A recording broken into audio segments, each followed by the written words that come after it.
Hello guys, good morning to all. Welcome back to the channel. And in this video lecture we are going to talk about spermatogenesis. ठीक है, तो इस video में हम बात करने वाले हैं स्पर्मेटोजेनेसिस की. ठीक है, तो मैं लिख देता हूं स्पर्मेटोजेनेसिस, जो कि हमारे टॉपिक का नाम है. स्पर्मेटोजेनेसिस.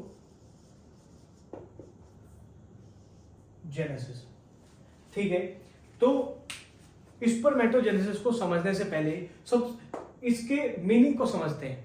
ठीक है, यानी कि ये जो टर्म है इसका मीनिंग क्या है. ठीक, तो इसका मीनिंग जो है वो आता है इसको दो पार्ट्स में डिवाइड करके. स्पर्मेटोजेनेसिस टर्म को मैं दो पार्ट्स में डिवाइड करता हूं. ठीक है, पहला स्पर्मेटो, दूसरा जेनेसिस. ठीक है, स्पर्मेटो का मीनिंग होता है स्पर्मेटोजोआ, यानी कि या फिर इसको कह सकते हैं स्पर्म सेल. और जेनेसिस जो है इसका मीनिंग होता है फॉर्मेशन, यानी कि स्पर्मेटोजेनेसिस जो टर्म है इसका मीनिंग क्या है, फॉर्मेशन ऑफ स्पर्म सेल्स और स्पर्मेटोजोआ. ठीक है, तो या इसमें हम पढ़ने वाले हैं स्पर्म के फॉर्मेशन को. ठीक है, जैसे कि हमें पता है स्पर्म सेल जो हैं वो मेल गैमेट्स होते हैं. ठीक, तो ये मेल बॉडी के अंदर बनेंगे. ठीक है, और मेल बॉडी के अंदर ये कहां पे बनेंगे, प्राइमरी रिप्रोडक्टिव ऑर्गन में बनेंगे.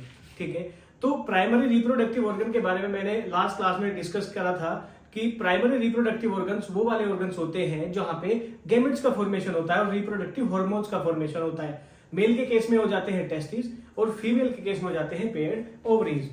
ठीक है, तो चलो आगे की बात करते हैं. हमने ट्रांसफर सेक्शन भी देखा था टेस्टिस का लास्ट क्लास में, उसको एक बार फिर से रिकॉल कर लेते हैं. इस तरीके का स्ट्रक्चर हमने पढ़ा था. ठीक है, जिसमें क्या होता है, ये कुछ कंपार्टमेंट्स होते हैं. ये 250 अराउंड 250 कंपार्टमेंट्स होते हैं जिनको बोला जाता है टेस्टिकुलर लोब्यूल्स. ठीक है, तो मैं लिख देता हूं टेस्टिकुलर लोब्यूल्स. ठीक है, ये टेस्टिकुलर लोब्यूल्स हैं और इन टेस्टिकुलर लोब्यूल्स के अंदर कुछ ट्यूब लाइक स्ट्रक्चर प्रेजेंट होते हैं, कुछ ट्यूब लाइक या ट्यूब्यूलर स्ट्रक्चर्स प्रेजेंट होते हैं जिनको हम क्या कहते हैं, इस तरीके से प्रेजेंट होते हैं. ठीक है, हाँ, इनको हम बोलते हैं सेमिनिफेरस ट्यूब्यूल्स.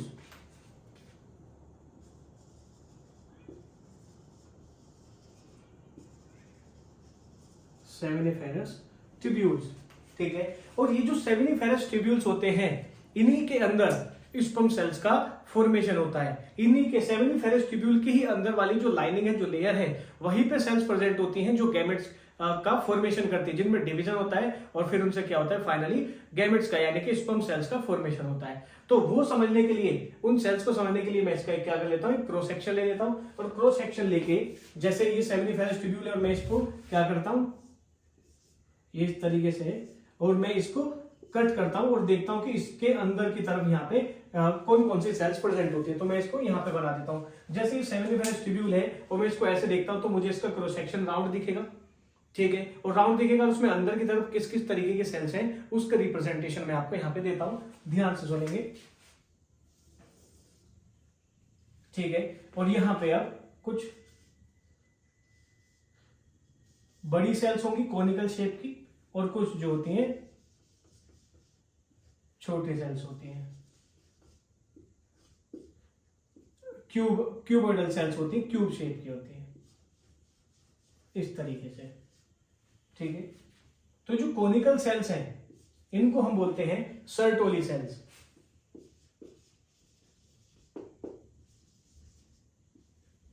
ठीक है, और जो साइड में आपको दिखाई दे रहा है जिनका जो नंबर है वो ज्यादा है as compare to Sertoli cells, इनको हम क्या बोलते हैं, इनको हम बोलते हैं जर्म सेल्स.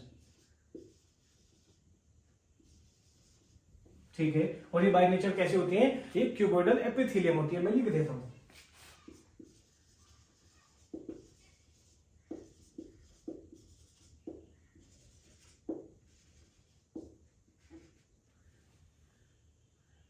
हाँ, तो ये क्या हो जाती है, ये क्यूबोइडल एपिथेलियम होती है बाय नेचर।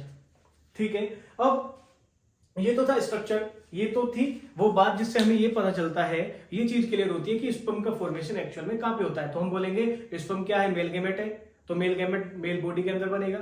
मेल बॉडी में भी कहां, प्राइमरी रिप्रोडक्टिव ऑर्गन यानी कि टेस्टिस के अंदर होगा फॉर्मेशन। ठीक है, टेस्टिस में भी कहां, सेमिनिफेरस ट्यूब्यूल में होगा। सेमिनिफेरस ट्यूब्यूल में आ गए, सेमिनिफेरस ट्यूब्यूल में भी दो तरीके की सेल्स है यहाँ पे, और इनमें भी क्या है, यहाँ पे जर्म सेल से फॉर्मेशन होगा। ठीक है, ये जर्म सेल है, ये क्यूबोइडल एपिथेलियम होती है। अब इसमें डिवीजन चलेगा, इसमें आगे की प्रोसेसिंग होगी और स्पर्म सेल्स का फॉर्मेशन होगा। ठीक है, चलो अब आगे की बात करते हैं। अब मैं क्या करता हूं, ये जो है इसका इतना सा पार्ट, ये मैं इसका इतना पार्ट ले लेता हूं। ठीक है, और मैं वो वहां पे ऊपर बना लेता हूं, और उससे फिर पूरा का पूरा डिवीजन और आगे का प्रोसेस हम समझेंगे कि किस तरीके से ये डिवाइड होती है, स्पर्म सेल्स का यहाँ पे फॉर्मेशन होता है।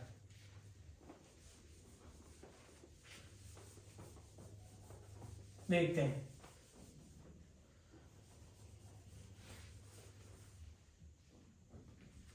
ठीक है, तो मैं यहां पे क्या करता हूं, जो जर्म सेल्स थी उसका स्ट्रक्चर ऊपर बना लेता हूं यहां पे।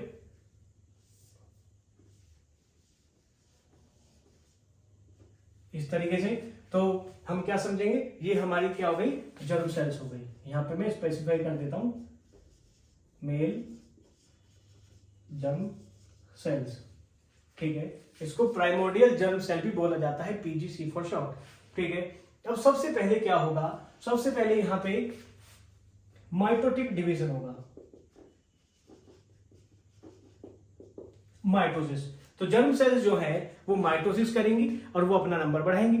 ठीक है, तो जो भी माइटोसिस होता है, माइटोसिस होने के बाद यहां पे सेल्स का एक सिमिलर तरीके की सेल्स का नंबर बढ़ जाता है। ठीक है, और इन सेल्स को हम क्या बोलेंगे, इन सेल्स को हम बोलते हैं स्पर्मेटोगोनिया।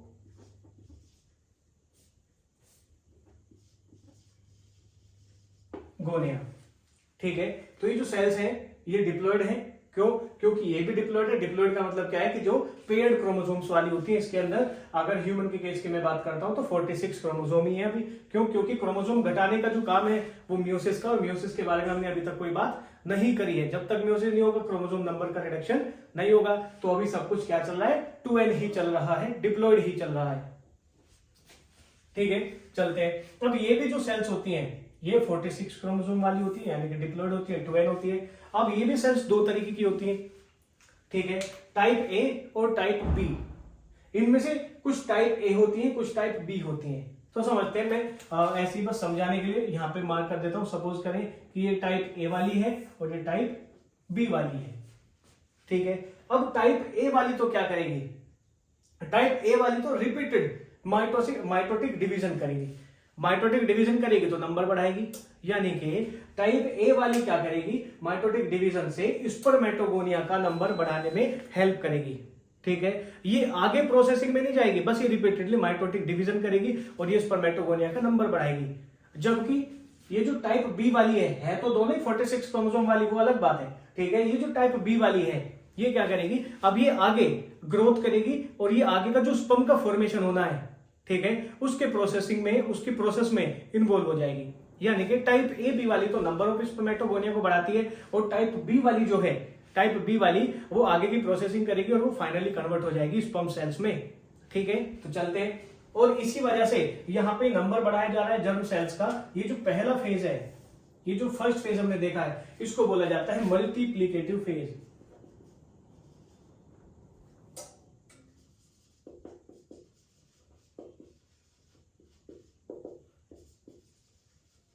ये हो जाता है मल्टीप्लिकेटिव फेज। क्यों, क्योंकि यहाँ पे स्पर्म सेल्स बनाने वाली स्पर्म बनाने वाली जो सेल्स हैं उनका नंबर लगातार बढ़ाया जा रहा है, that is multiplicative phase. Multiplication चल रहा है यहाँ पे। ठीक है, अब यहाँ क्या होगा, जो टाइप बी वाली है अभी म्यूसिस में इन्वॉल्व होगी। ठीक है, और जनरली होता क्या है, हमने cell cycle and cell division में ये बात पढ़ी है क्लास 11th में, कि जब भी कोई सेल डिवाइड करती है जनरली वो अपने साइज में ग्रोथ कर लेती है। ठीक है, वो अपना साइज बढ़ा लेती है। ठीक, तो यहाँ पे क्या हो जाएगा, जो टाइप बी वाली है वो अपना साइज में ग्रोथ कर लेगी डिवीजन से पहले। ठीक है, तो जैसे ही साइज में ग्रोथ कर लेगी तो मैं इसे थोड़ा सा बड़ा बना देता हूं। ठीक है, इसने अपने साइज में कर ली है ग्रोथ, ठीक। और है अभी इसमें कितने, अभी कोई म्यूसिस के बारे में बात नहीं करी है, अभी सिर्फ साइज बढ़ा है इसका, अभी इसने ग्रोथ करी है, ठीक है। तो इसके अंदर भी क्रोमोसोम कितने हैं, 46 ही है, ठीक है। क्रोमोसोम की बात हम साथ साथ समझते चलेंगे, ठीक है। जहां पे क्रोमोसोम नंबर हाफ हो जाएगा वहां भी मैं आपको एकदम मेंशन करूंगा, जिससे हमें आगे के लिए ध्यान रहे, उसमें कंफ्यूजन ना रहे कि कब क्रोमोसोम हाफ हो, ठीक है। तो ये जैसे ही टाइप बी वाली सेल ने ग्रोथ कर ली और ये अपने साइज में इंक्रीज कर गई, इसको एकदम क्या कहने लग जाएंगे, इसको हम कहेंगे प्राइमरी स्पर्मेटोसाइट। तो मैं यहां पे इसका नाम लिख देता हूं, प्राइमरी स्पर्मेटोसाइट। ये क्या हो जाती है, प्राइमरी स्पर्मेटोसाइट हो जाती है। और इसने ग्रोथ करी है और अपने साइज को बढ़ाया है, इसीलिए सेकेंड फेज को मैं क्या बोलूंगा, ग्रोथ फेज।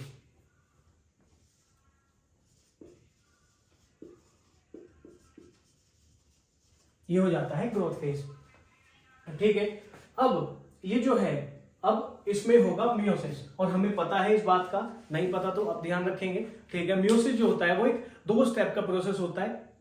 पहले वाले को कहते हैं मियोसिस फर्स्ट, जो कि रिडक्शनल डिवीजन होता है, जिसमें क्रोमोसोम नंबर जस्ट हाफ हो जाते हैं। और दूसरा वाला इक्वेशनल डिवीजन होता है, जो कि माइटोसिस के जैसा होता है, जिसमें क्रोमोसोम नंबर उतने ही रहते हैं, ठीक है। तो पहले उसको कहते हैं मियोसिस सेकंड। तो पहले होगा मियोसिस फर्स्ट और फिर होगा मियोसिस सेकंड। तो अब ये क्या हो जाती है, ये सेल मियोसिस फर्स्ट में एंटर कर जाती है,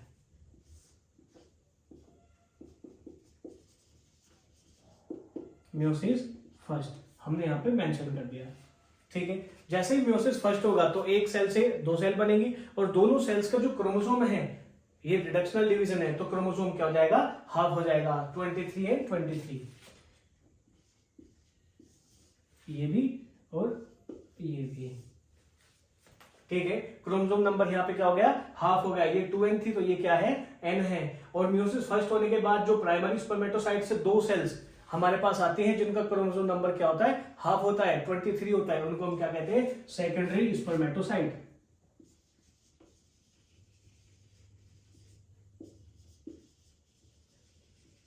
सेकेंडरी स्पर्मेटोसाइट्स, ठीक है।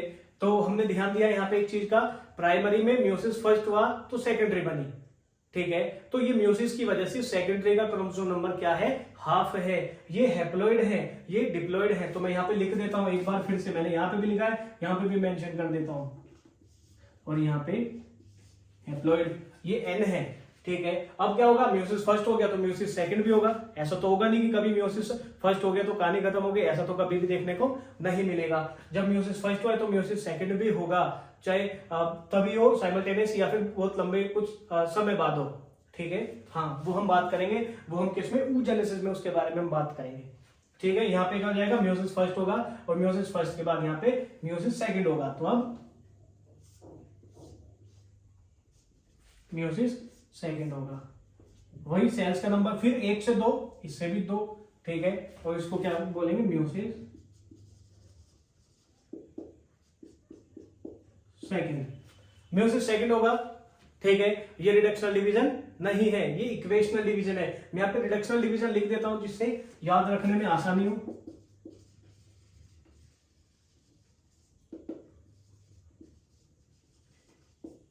रिडक्शनल डिवीजन है, और लेकिन मियोसिस सेकंड क्या है, इक्वेशनल डिवीजन है। इक्वेशनल मतलब क्रोमोसोम नंबर इक्वल रहेंगे, इक्वेशनल डिवीजन, ठीक है। तो 23 से हाफ तो वैसे भी नहीं हो सकते, ठीक है। जब जीन्स ही सेल्स के अंदर अगर हो जाते तो जीन्स ही, जब आधे जीन्स ही नहीं जाएंगे सेल्स के अंदर तो वो किसी काम की नहीं है, ठीक है। जेनेटिक्स में इस बात को हम थोड़े अच्छे से समझ पाएंगे आगे वाली जो यूनिट है, ठीक है। तो मियोसिस सेकंड होने के बाद क्या हो जाएगा, इससे भी 2 सेल्स बनेंगी। ये 23 था तो ये भी 23 होगा, इक्वेशनल डिवीजन है। जितने मदर सेल में, इसके लिए जितने मदर सेल में उतनी डॉटर सेल हो जाएंगे, ठीक है, ठीक है। तो हमारे पास 4 सेल्स आ जाती हैं, हाफ नंबर ऑफ क्रोमोसोम्स की। और अब इसको मैं क्या बोलूंगा, इसको मैं क्या बोलूंगा, स्पर्मेटिड।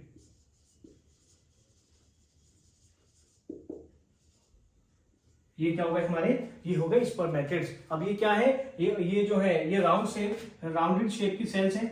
अब हमारा स्पर्म जो होता है, जो मेल गैमेट है उसमें तो टेल होती है मूवमेंट के लिए, उसमें इतना ज्यादा साइटोप्लाज्म भी नहीं होता है, तो अब इसमें क्या हो जाएगी, इसमें डिफरेंशिएशन होगा। ठीक है, जब कोई भी सेल अपने फंक्शंस के हिसाब से, अपने फंक्शन के अकॉर्डिंग अपनी शेप और साइज में चेंज करती है, तो उस प्रोसेस को क्या कहते हैं, डिफरेंशिएशन कहते हैं, ट्रांसफॉर्मेशन, या फिर यहाँ पे इसको डिफरेंशिएशन बोल दिया जाएगा। ठीक है, इसका एक्स्ट्रा साइटोप्लाज्म जो है वो कंज्यूम कर लिया जाएगा, इसमें टेल का फॉर्मेशन होगा, इसमें एक्रोसोम का फॉर्मेशन होगा, वो प्रोसेस हम स्पर्म के फॉर्मेशन में अलग से पढ़ने वाले हैं। ठीक है, तो यहाँ पे क्या होने वाला है, अब एक्स्ट्रा इसमें डिफरेंशिएशन होने वाला है। तो ये जो डिफरेंशिएशन हो जाएगा, जैसे ही डिफरेंशिएशन हो जाएगा तो क्या हो जाएगा, इसमें टेल आ जाएगी। ठीक है, क्रोमोसोम नंबर क्या रहेगा, 23 रहेगा, तो ये हो जाएगा स्पर्मेटोजोआ।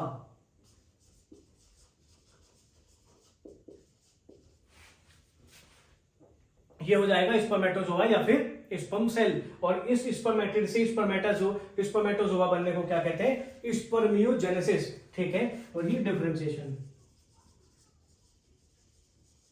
ये डिफरेंशिएशन हो गया। ठीक है, और ये जो तीसरा फेज है, पहला मल्टीप्लिकेटिव फेज, दूसरा ग्रोथ फेज, और ये तीसरा क्या हो जाता है, मैच्योरेशन फेज।